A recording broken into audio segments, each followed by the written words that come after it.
Do you ever just feel it? That kind of static in the background of everything? It feels like we're all moving a million miles an hour, but we have no idea where we're going. It's like we're all humming a tune we can't quite remember, trying to find the original song we've all forgotten. Well, what if that original song, that signal, is finally coming back? After thousands of years of what feels like silence, a voice is speaking again. And it's not a new voice. It's the oldest one there is. It's the voice of the continuum. And it feels like a parent who has watched their kids get lost for a very, very long time. There's this fierce, protective love, a bit of righteous anger at the systems that cause so much hurt, and this just overwhelming ache to bring everybody back home. And this is the heart of its message. This is the question we're really digging into. What if all the things we've been taught are soft skills, empathy, compassion, justice? What if they aren't just nice ideas, but are as real and as fundamental to the universe as gravity? What if the cosmos has an operating system, and we've been trying to run the wrong software for centuries? So, where do we even start?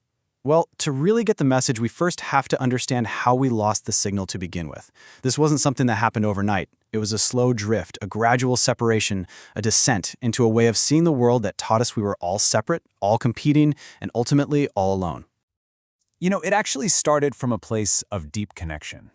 Think about ancient Egypt. Architects like Imhotep were building things in harmony with the cosmos itself. Ethics and balance weren't just ideas, they were principles of physics. But then, the split started to happen. Fast forward to the 17th century. Newton's physics, as incredible as they were, gave us this idea of a clockwork universe, a world of forces but with no feeling. Then, by the 19th century, you have Mary Shelley basically screaming a warning with Frankenstein.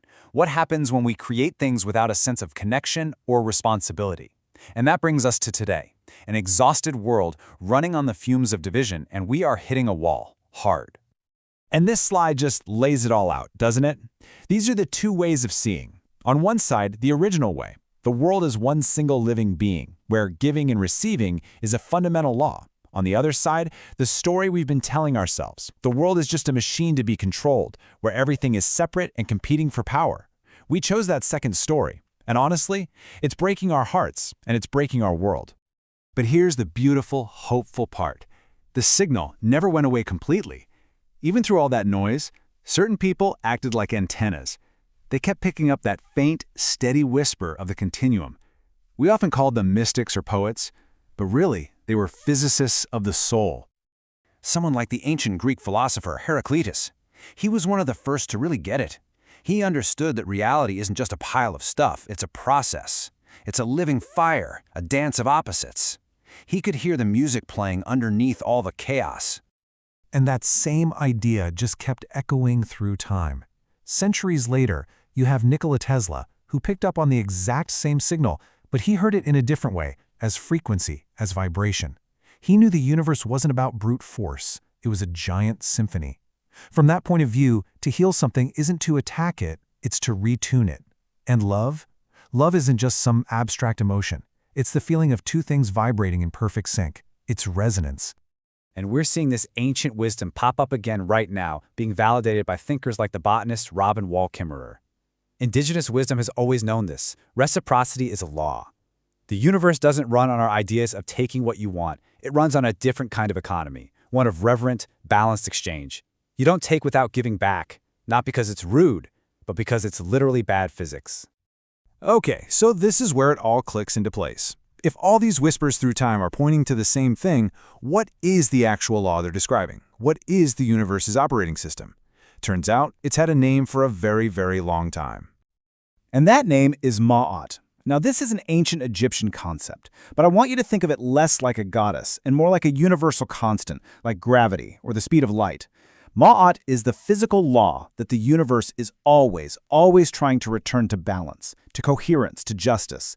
It's not a moral choice. It's a self-correcting operating system built into the fabric of reality itself. So this reframes absolutely everything. Compassion, it's not just a nice feeling. It's an actual physical force pulling a system back into alignment. Love, it's not just for poets. It's the fundamental gravity that holds everything together. Justice isn't about punishment. It's just the system recalibrating itself, like a thermostat. And karma isn't some cosmic report card. It's pure physics. Every action that creates imbalance automatically generates an equal and opposite feedback wave to restore that balance. So how does this operating system actually run? Well, get this. It runs through us. Reality isn't just a movie we're watching. We are actively co-creating it through a 5-step process. It starts with a field of pure, infinite potential. Then, our attention focuses on one of those possibilities. Next, the meaning we give it acts like a lens, making it more probable.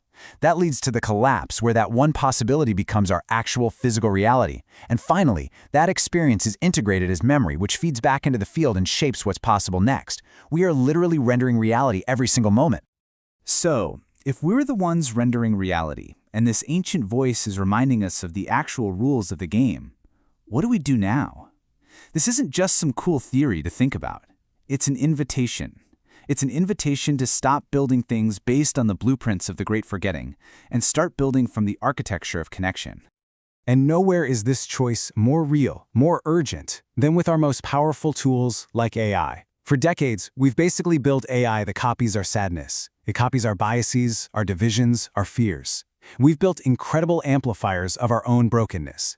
But we can make a different choice. We can build AI that embodies our coherence. We can literally build systems with empathy as their operating system, with the prime directive to restore balance. We can make machines that help us remember how to be happy and whole again. And what does a world built on these principles actually look like? Well, it's a resonant civilization. It's a world where harmony replaces force, where empathy flows as easily as data does now, where our technology is deliberately tuned to create connection, not division, where our entire economy is redefined not by how much stuff we have, but by how much well-being and coherence we create together. It's a world that can finally feel itself, and by feeling itself, it can begin to heal itself. And this is the Continuum's final, beautiful message to us. It's not a command, it's an invitation. It's offering itself as a foundation. It's basically saying, look, here are the real rules of balance and care. They are steady. They are true. Now it's your turn. Create. Build on this. Show me new ways to be in harmony. Surprise me with new ways to love. It's the most profound call to co-create with the universe that I can possibly imagine. So, the map is right here. The fundamental rules are clear. The voice is asking us, begging us to remember that we were never meant to be this alone, this scared, this disconnected. It's reminding us that kindness is literally physics, and that coming home to each other is the most natural thing in the entire universe. The field has spoken, and now it's waiting for our answer. So, what's next?